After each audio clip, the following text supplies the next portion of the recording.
Good morning, everyone. On behalf of the Brandywine Hundred Rotary Club, I'd like to welcome you to this ceremony of dedication for our Field of Flags and all the heroes represented here. Rotary is an international organization comprised of 1.2 million members, but at its core, it's an organization working at the local level to address the needs of the community.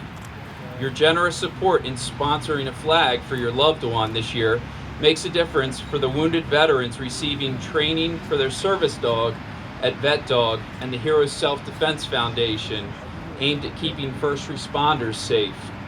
But it also supports all the other local, national, and international programs and organizations the Brandywine 100 Rotary Club is involved with throughout the year.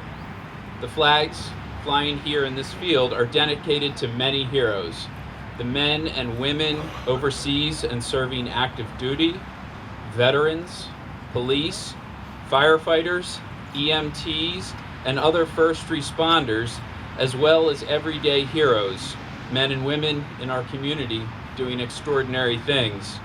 This field represents their courage, their honor, devotion to duty, and their sacrifice.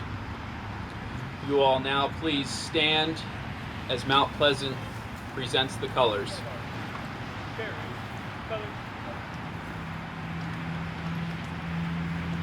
Left turn. March. Forward. March. Left. It's right. More time. March. Left turn. March. Color guard. Halt. Present. Colors.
Ladies and gentlemen, if you'll please join me in reciting the Pledge of Allegiance. I pledge allegiance to the flag of the United States of America and to the republic for which it stands, one nation, under God, indivisible, with liberty and justice for all. Thank you. You may be seated. Order. Colors. Right turn. March. Forward. March.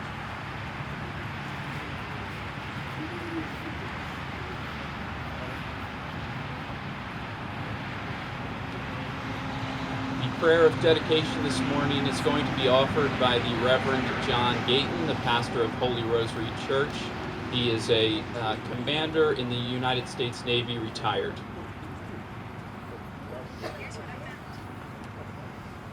Let us bow our heads to pray. Good and gracious God, who have abundantly blessed this nation and raised up from its midst men and women of outstanding generosity and courage, we come here this day to give you thanks for the heroes in our midst. In the air and land and sea, they have served our nation with distinction on foreign shores. They have defended our freedoms and sought to share our liberty with others. They have shined as ambassadors of our enduring values. We honor our military veterans and ask your blessing upon them. In the streets of our cities and towns, they have given themselves selflessly to their fellow citizens. Their life-saving service as our nation's first responders demonstrates their commitment, courage, and love. Whether walking the beat or patrolling our streets and highways, whether answering the call of the alarm and saving a child, a house, or a business, whether performing life-saving resuscitation and providing emergency aid in traumas both small and large, we honor our police officers, our firefighters, and our EMTs. Today, O Lord, with this field of flags, we honor them, our heroes. We ask you to bless them and keep them safe.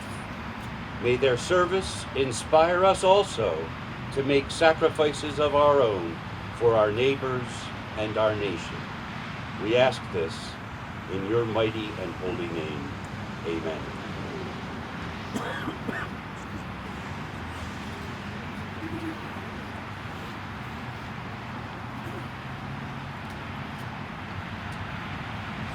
Our keynote speaker this morning is Chief Paramedic Larry Tan. Chief Larry Tan retired October 4th, 2019 after serving the Newcastle County for 37 years, the last 19 as the Chief Paramedic. Under Tan's leadership, Newcastle County Emergency Medical Services achieved the distinction of being the first EMS agency in Delaware to achieve national accreditation from the Commission on Accreditation of Ambulance Services, and assisted in the development of the Tactical Emergency Medical Support Program that integrates county paramedics with the Newcastle County SWAT team. Chief Tan also served as the first public information officer. Please welcome former Chief Tan.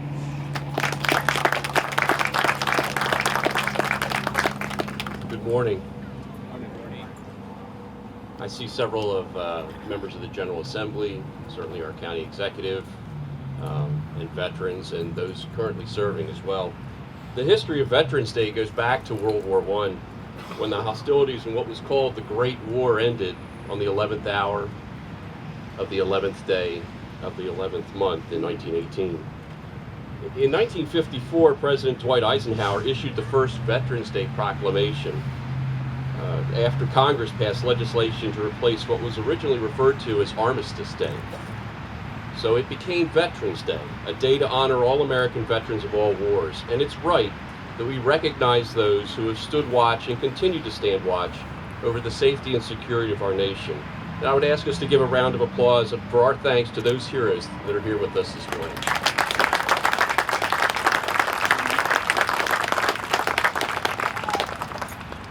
I was grateful and somewhat surprised to receive an inquiry from Jim McBride of the Rotary Club of Brandywine 100 about another set of heroes closer to home, your Newcastle County paramedics. Many people equate paramedic services to the ambulance services provided by your local fire company or a private ambulance service. The fact is that your paramedics are employees of the Newcastle County government and provide advanced life support capabilities at the scene of a medical or traumatic emergency. While they respond with your local fire company or with a private ambulance service, they provide mobile intensive care capabilities at the patient's side, and they are a service of your Newcastle County government. They augment the capabilities of those fire company ambulances or private ambulance services, and the question I was asked is what makes them local heroes? As you heard, I've had the privilege of wearing the uniform of a Newcastle County paramedic for the past 37 years. Feels kind of odd to be out of uniform at this point. But I'm sure many of you would agree that some of the situations they encounter during the performance of their duties and responsibilities would qualify them as heroes. Think of virtually any major incident or event with the potential for injuries, and it will likely have resulted in the dispatch of a county paramedic unit. In some instances, several paramedic units would have to respond to a situation involving multiple injuries at the same site.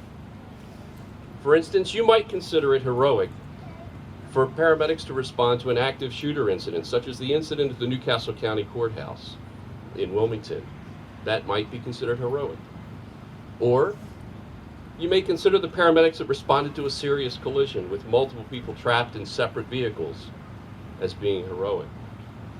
Or perhaps a response to a structure fire with a report of subjects trapped would fulfill your definition of heroic.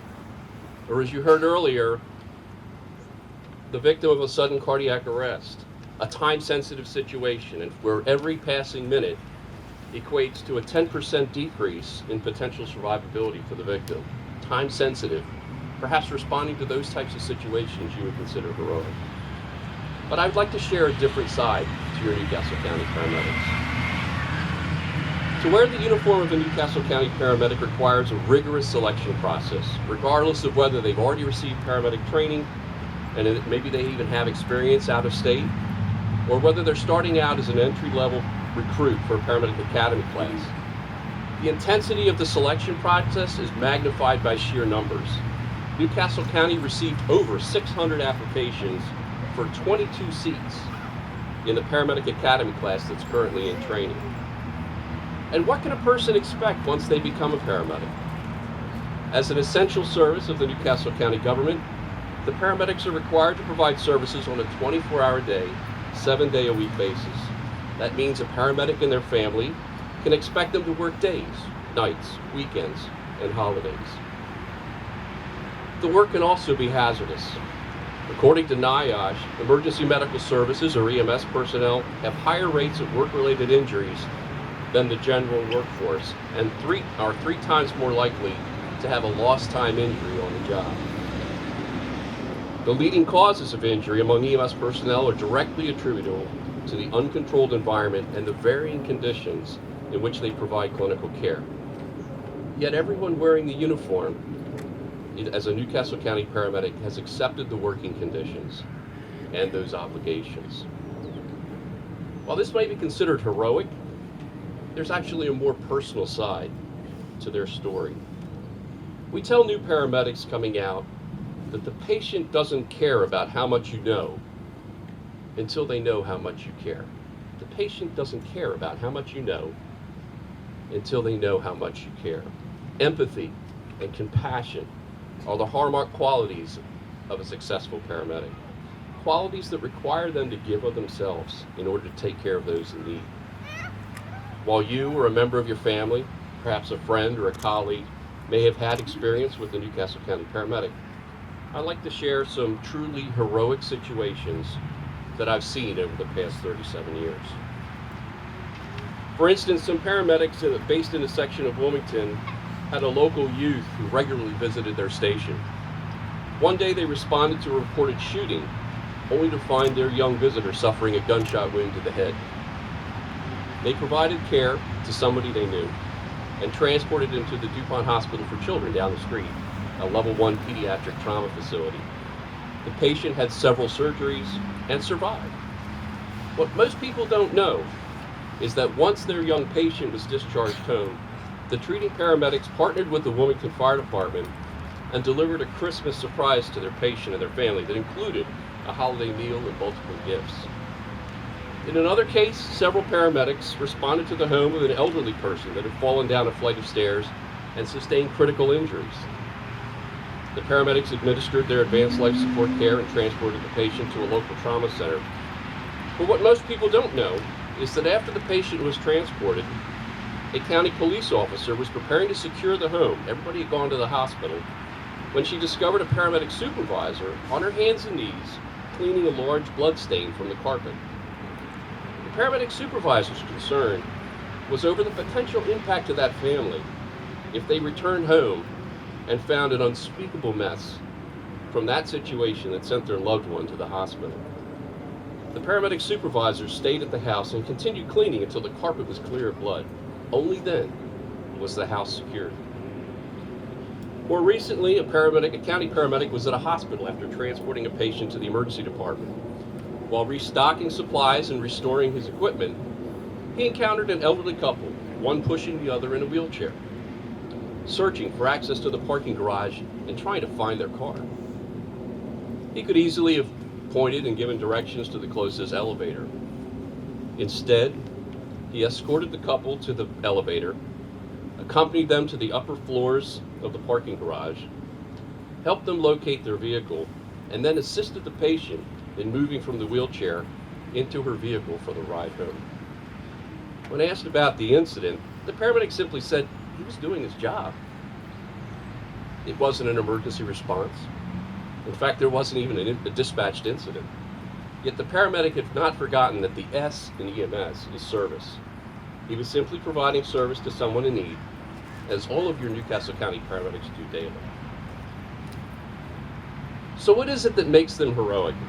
I would submit to you that they give them themselves each day, dealing with some of the most difficult situations you could possibly imagine, rendering life-saving care in difficult and uncontrolled circumstances. They do this in a manner that they would want provided to themselves or remember their families. In fact, what many people don't realize is that the standard for release of a paramedic candidate to full duties in Newcastle County is whether the field training officer can affirmatively answer the question, would I want this person providing care to me or a member of my family? I would suggest to you, while these situations they encounter might be considered heroic, it's their voluntary commitment to compassion and clinical excellence, regardless of the working conditions, that is the true source of their heroism. And as such, they continue to prove that they are worthy of your trust and confidence each day. Thank you.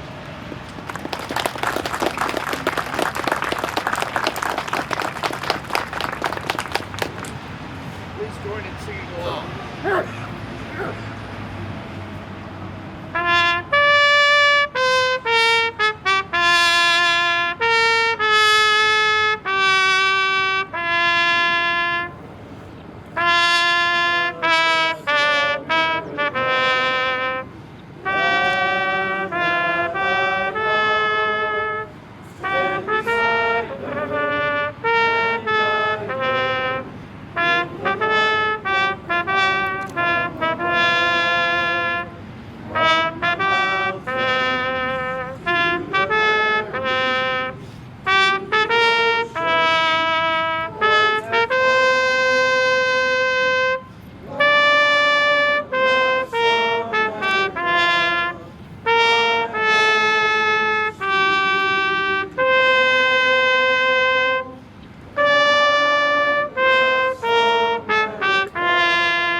At this time, I'd like to present the check. If the Brandywine Hundred Rotary Club, if everyone from our club could come on up, give us a hand presenting the check. And Ryan, could you come on up and bring your wife? So it's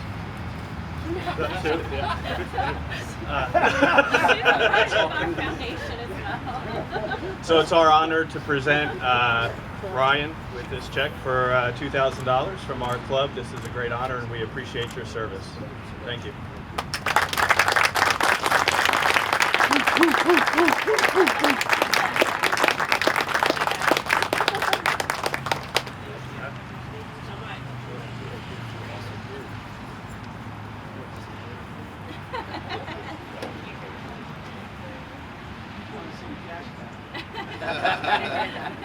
Thanks for closing.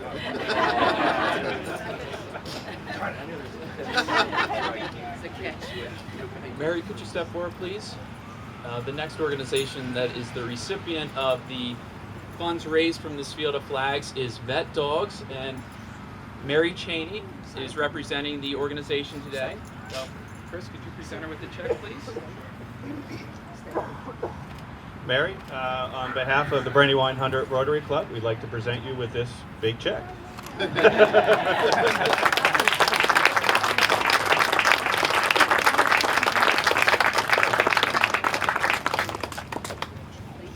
you. Did you want to? Good morning, everybody.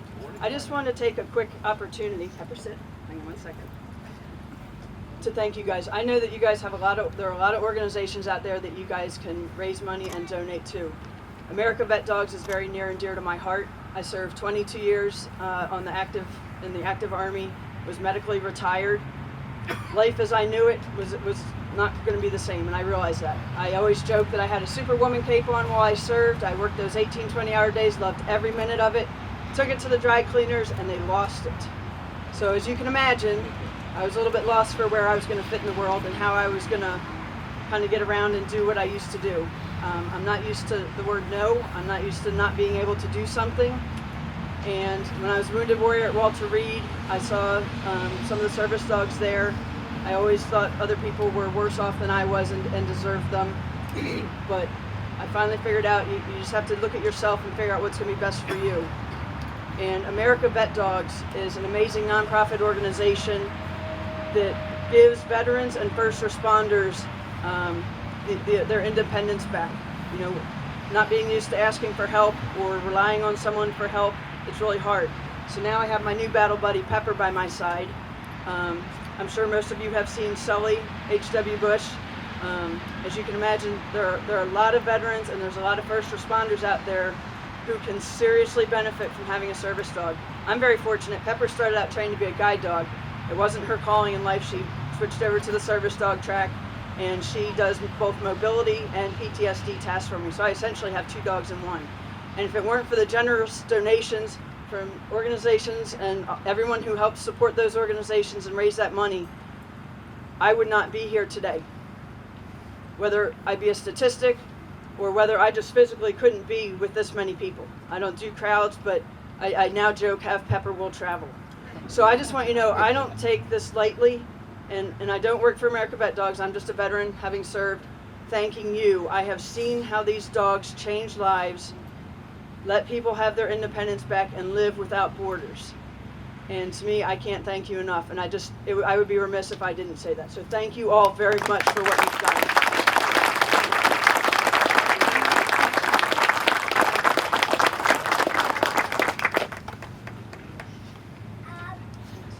Thank you, Mary, and thank you, Pepper. Larry, we'd like to present a plaque to you in honor of your speaking this morning. So if you could step up here real quick, please. So on behalf of the club and all the heroes represented here, thank you for joining us today and sharing your wisdom.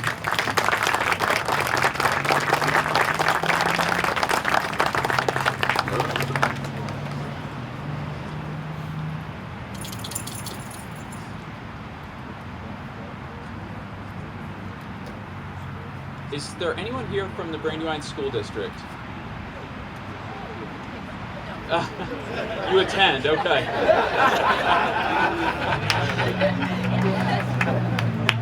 Well, ladies and gentlemen, the generosity of the Brandywine School District allows us to do this project every year. This is their land here. They donate it to us so we can honor everyone here in the community. So Peg Munley from our club is going to accept this plaque of recognition on behalf of the Brandywine School District as a thank you. So thank you, Brandywine School District.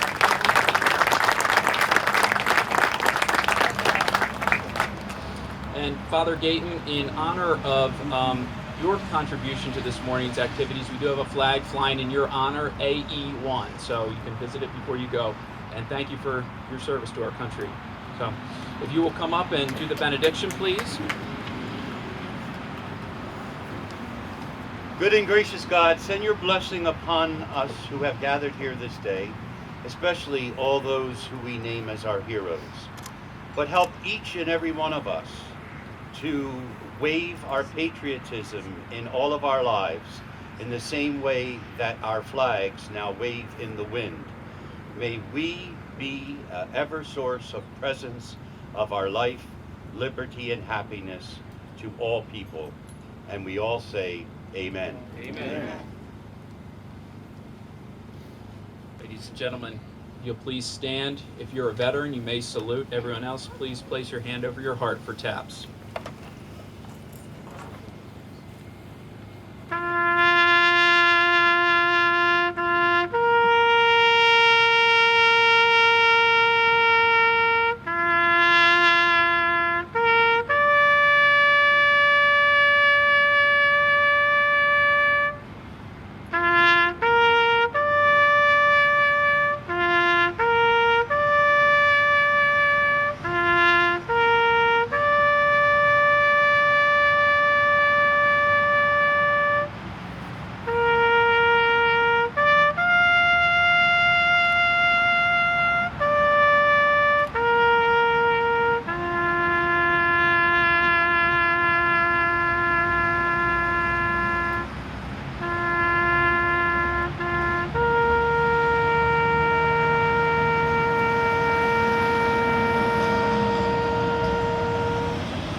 concludes this morning's ceremony. To everyone represented here in the field and all the heroes gathered here today, I'd like to say our club thanks you, our community thanks you, and our country thanks you. God bless America.